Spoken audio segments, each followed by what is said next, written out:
मङ्गल्यमाङ्गल्ये शिवे सर्वार्थसाधिके शरण्ये त्र्यम्बके गौरी नारायणी नमस्तुते।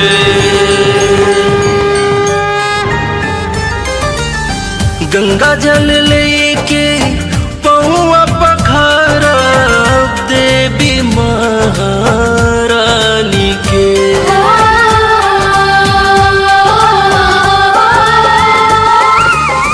गंगा जल लेके पहुआ पखारब देवी महारानी के। तब जब चरनिया यतिया उतारब माई दुर्गे भवानी के। तब जब चरनिया रतिया उतारब माई दुर्गे भवानी के।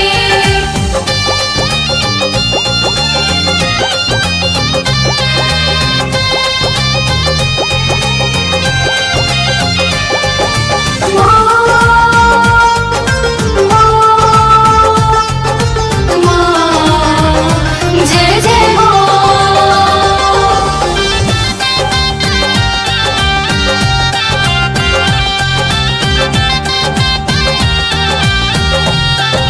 जय जय जय हो।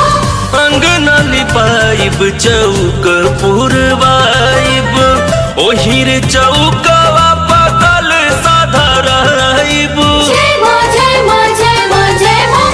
अंगना लिपाइब चौक पुरवाइब ओहिर चौकवा पकल साधराइब।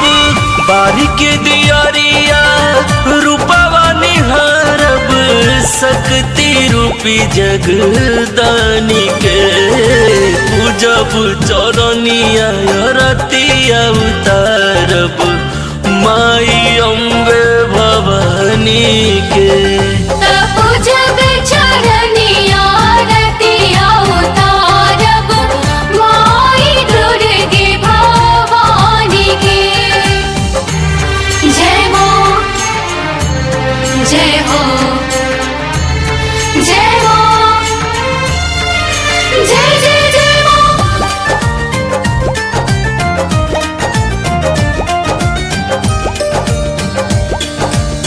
लाले अड़हुल फूल ललकी चुनरिया माई के चढ़ाइब लाल से नूर टिकुलिया। हाँ, लाले अड़हुल फूल ललकी चुनरिया माई के चढ़ाइब लाल से नूर चूड़िया। दीपक तिवारी गावे भजनिया देखी माई महारानी के। तपू जब चरनिया रतिया उतारब माई अम्बे भवानी के।